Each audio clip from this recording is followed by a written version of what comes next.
The humid St. Louis summer air, thick with the scent of damp earth and distant coal smoke, clung to the skin like a second, unwanted garment.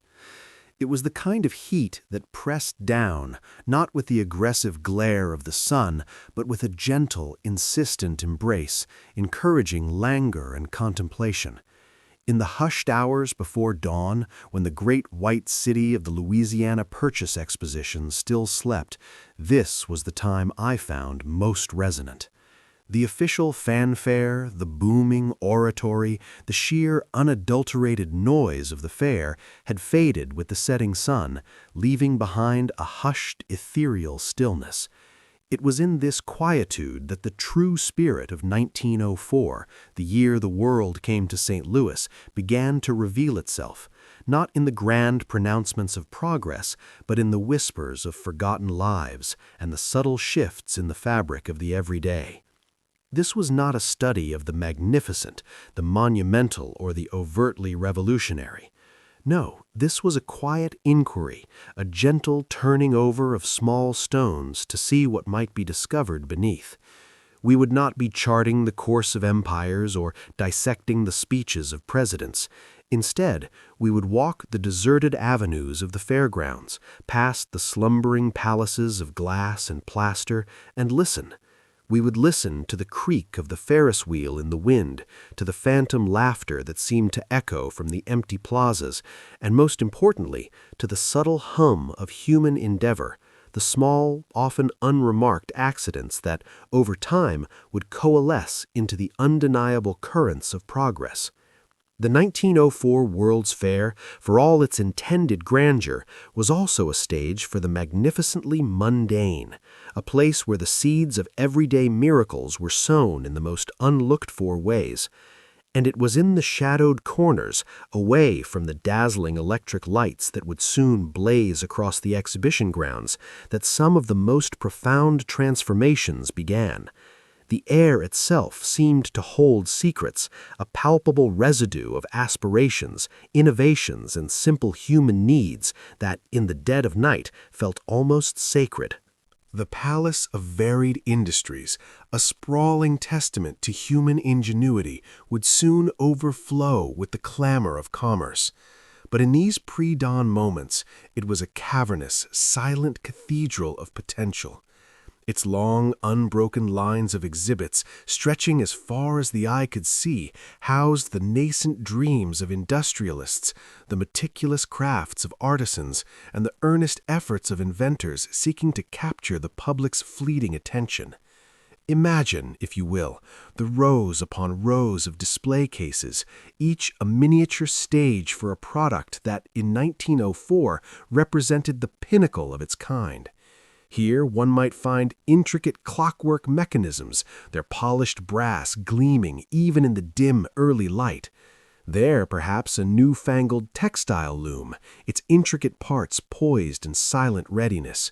The air, though still and heavy, carried a faint, almost imperceptible blend of machine oil, freshly polished wood, and the lingering scent of the materials themselves: cotton, silk, iron, and glass. This was where the true heart of the fair, for this particular quiet contemplation, lay. Not in the grand pronouncements of the administration building or the exotic allure of the Philippine exposition, but in the very substance of daily life that these industries sought to improve or transform. Imagine a young man, his brow furrowed with concentration, meticulously arranging his display of innovative kitchen utensils. Or a woman, her hands stained with dye, proudly presenting a bolt of her meticulously woven cloth. Their hopes, anxieties, and quiet triumphs were woven into the very fabric of this place. It was a space for the overlooked creators, the ones whose names might never grace the headlines, but whose work, in its quiet persistence, would eventually touch millions of lives. We are not here for the fireworks of innovation, but for the slow burn of incremental improvement, the patient crafting of tools and objects that would, in time, become as essential as air itself. It was the heat, of course, that was the constant, overarching presence.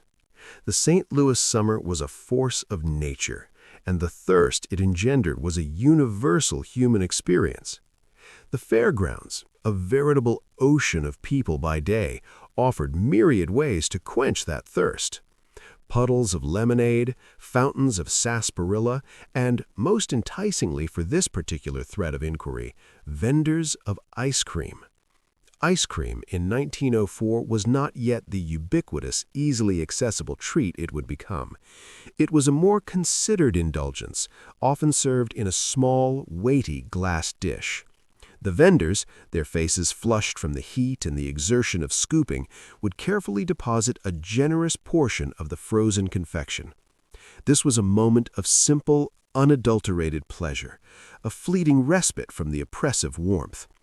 But the dishes, as charming as they were, presented a certain logistical challenge, especially for a populace on the move, eager to explore the wonders spread before them. The act of consumption, while delightful, was inherently stationary, tethered to a table or a park bench.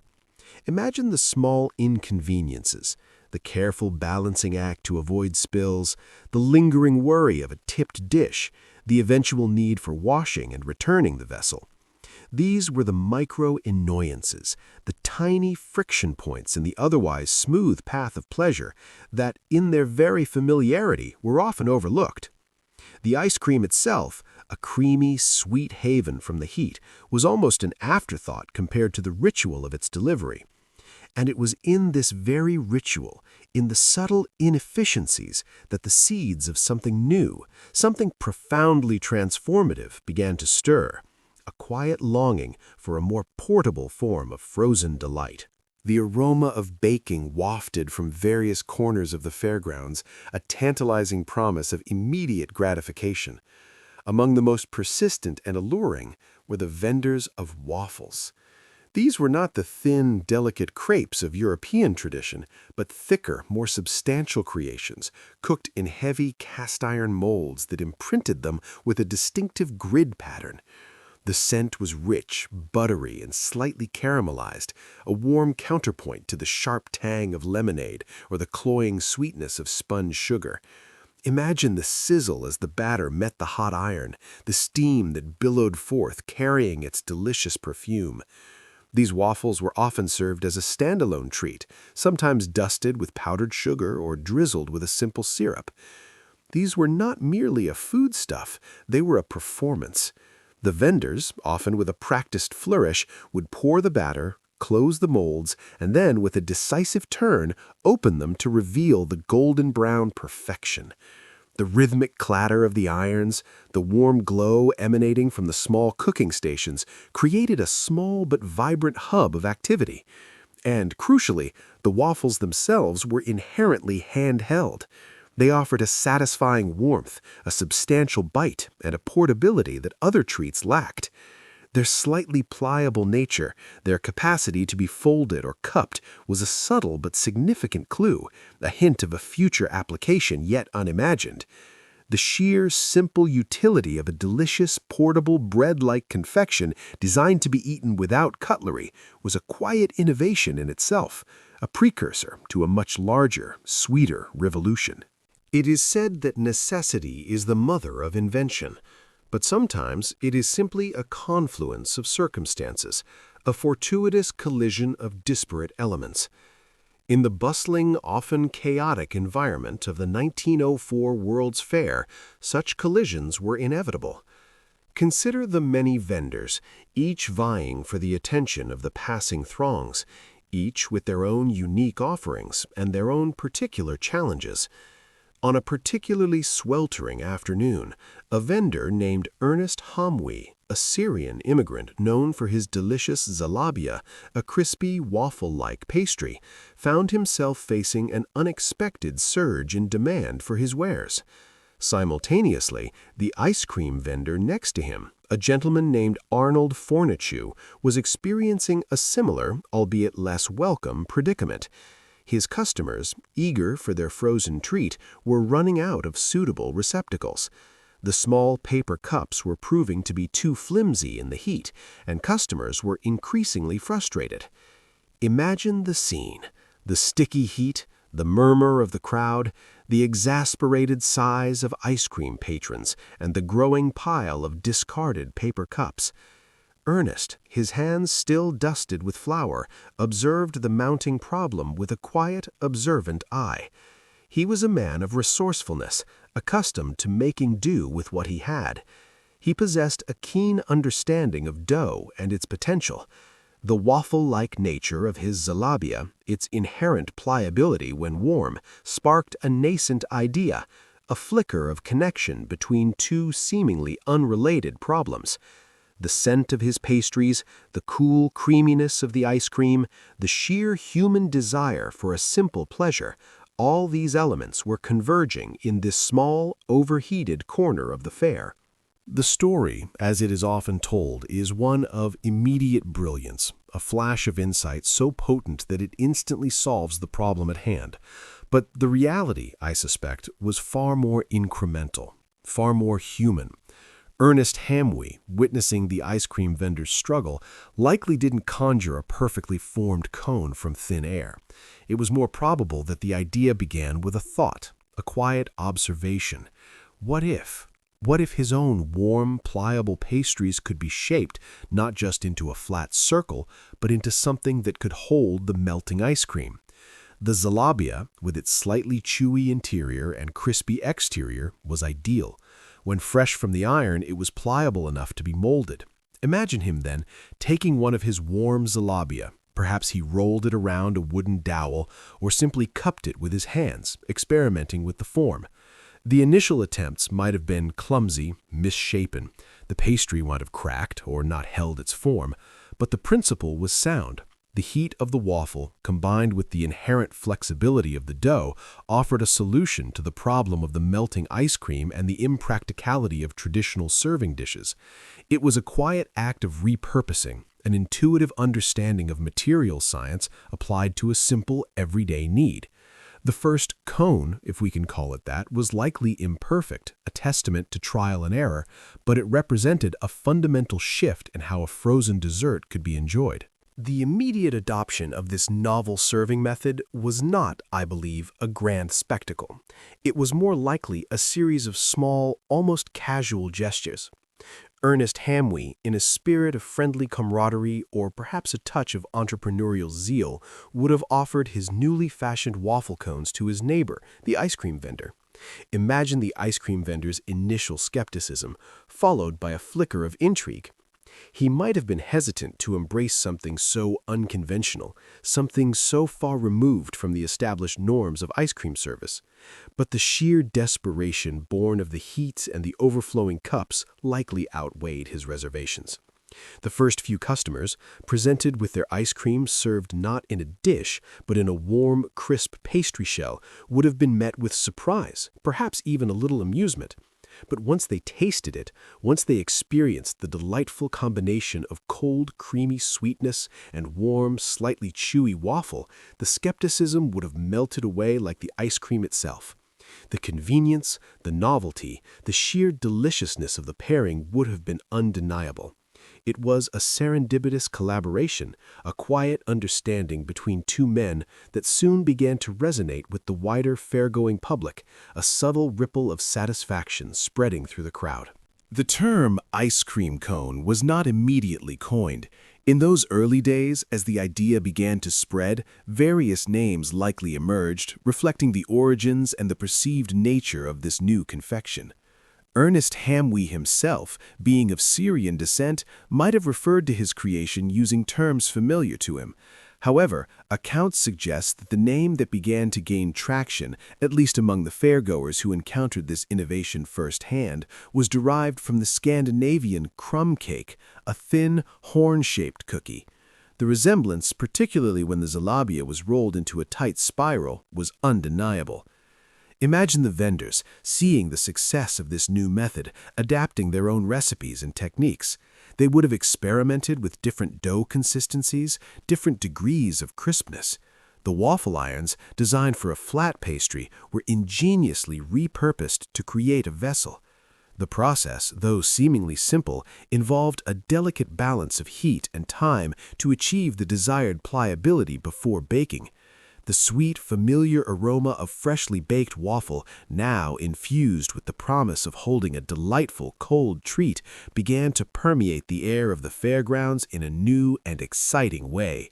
This was the quiet genesis of a culinary phenomenon, born not from a grand plan, but from a shared need and a simple act of generosity.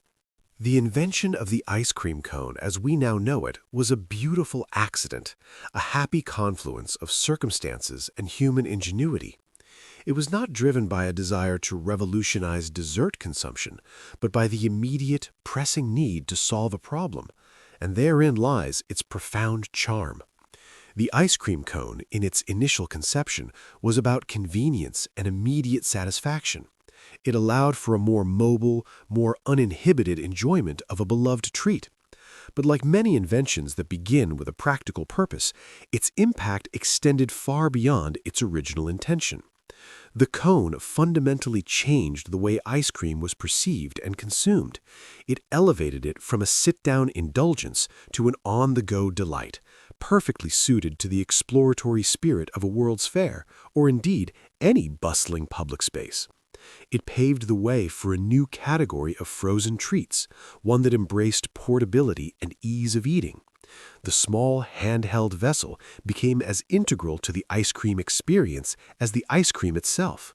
And the humble waffle, once confined to breakfast tables or occasional dessert, found itself at the forefront of a sweet revolution, its form and texture perfectly engineered to cradle the cold, creamy delight. It is important to remember the people behind these seemingly small innovations. Ernest Hamwi, the Syrian waffle vendor, and Arnold Forneshow, the ice cream vendor, were not renowned scientists or celebrated industrialists. They were ordinary people trying to make a living, caught in the vibrant, often overwhelming ecosystem of the 1904 World's Fair. Their story is a reminder that significant change often arises not from the pronouncements of the great and powerful, but from the quiet ingenuity of the everyday individual, the persistent tinkering, the willingness to experiment. Imagine the countless other vendors at the fair, each with their own small struggles and their own quiet triumphs. The woman meticulously crafting lace, the man hawking his patented shoe polish, the family selling homemade preserves. Their collective efforts, their individual contributions formed the true tapestry of the exhibition. The ice cream cone, in its unassuming genesis, is a powerful emblem of this broader phenomenon.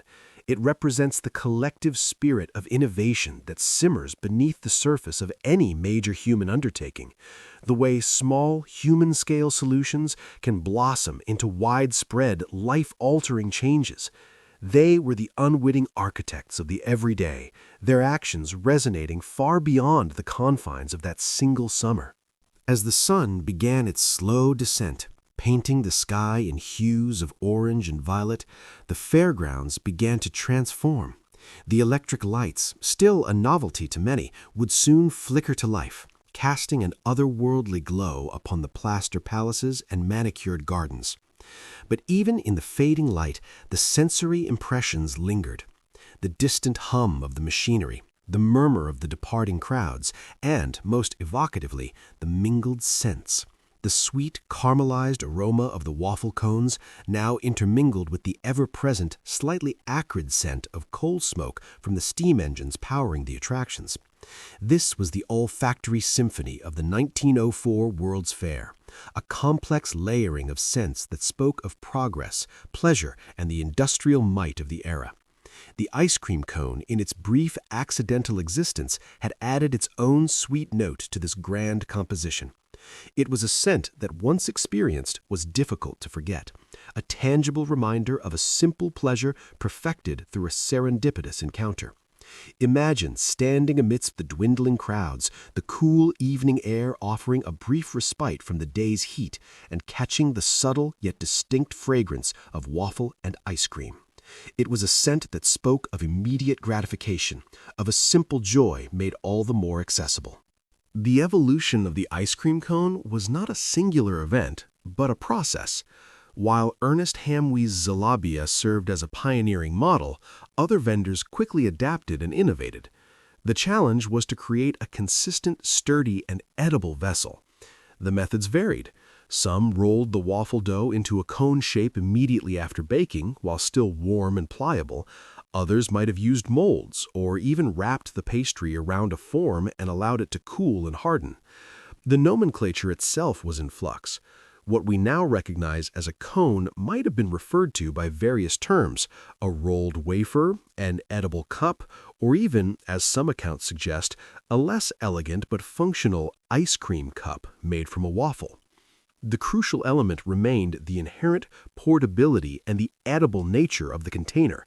This was the true revolution: the elimination of waste, the seamless integration of the serving vessel into the consuming experience. The traditional glass dish, with its need for washing and return, was rendered obsolete in this new paradigm. The cone offered a self-contained unit of deliciousness, a complete package of sweet satisfaction that could be enjoyed with ease and without fuss. This quiet shift, driven by the practicalities of a bustling exhibition, was a subtle but profound redefinition of how a popular dessert could be delivered and enjoyed. The success of the ice cream cone was not merely a matter of novelty, it was also a shrewd business proposition. For the ice cream vendors, it meant increased sales. They could serve more customers more quickly and with less labor involved in dishwashing. For the waffle vendors, it opened up a new, highly lucrative market. The demand for their waffle-like pastries, now specifically for the purpose of holding ice cream, skyrocketed. Imagine the lines forming, not just for ice cream, but for the very vessels that contained it. The fair provided the perfect incubator for this burgeoning industry. The sheer volume of people, the constant flow of potential customers allowed for rapid experimentation and widespread adoption. The story of the ice cream cone, therefore, is not just a story of culinary invention, but also a testament to the power of market forces. The accidental discovery, once recognized for its commercial potential, was quickly embraced and refined, demonstrating how the mundane can quickly become the commercially significant when it addresses a widespread need and offers a superior solution.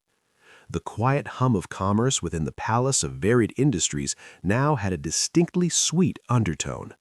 The impact of the ice cream cone, born in the humid St. Louis summer of 1904, has been profound and enduring. It has transcended its origins as a fairground novelty to become a ubiquitous part of global culture. It is difficult to imagine a world where ice cream is not readily available in a cone. This simple, edible vessel has shaped the very landscape of dessert consumption, influencing not just ice cream, but also other frozen treats.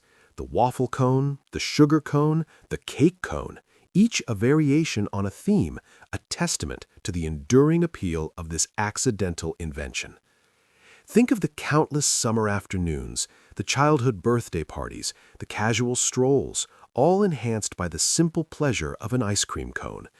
It is a symbol of carefree enjoyment, of uncomplicated happiness, and yet its origins lie in the quiet, unremarked efforts of a few individuals driven by the desire to solve a small problem. The legacy of the 1904 World's Fair, beyond its grand exhibits and ambitious pronouncements, is etched into the very fabric of our daily lives, often in the most delicious and unassuming ways. The quiet study reveals a grand truth, that sometimes the most significant innovations are the ones we consume, quite literally. As the first rays of the morning sun began to touch the gilded domes and plaster facades of the fairgrounds, the stillness began to recede. The sounds of awakening life, the distant clang of a trolley bell, the chirping of birds, started to fill the air. But the quiet contemplation lingered. The story of the 1904 World's Fair is not just a chronicle of grand achievements, but a tapestry woven with the threads of countless small, often overlooked human stories. The accidental invention of the ice cream cone, that seemingly minor innovation, serves as a poignant reminder of this truth. It is a testament to the power of observation, of resourcefulness, and of the serendipitous moments that can arise from the convergence of everyday needs and human ingenuity. The cone, born of a hot summer day and a desire for a better way to enjoy a frozen treat, has become an enduring icon of simple pleasure. And in its humble origins, it reminds us that true progress often whispers rather than shouts, and that the most profound changes can be found in the quietest corners, in the overlooked details, and in the accidental yet utterly delightful inventions that quietly reshape our world, one sweet edible bite at a time. The scent of sugar and coal smoke may have faded, but the echo of that accidental creation continues to resonate, a soothing lullaby for the sleepless historian.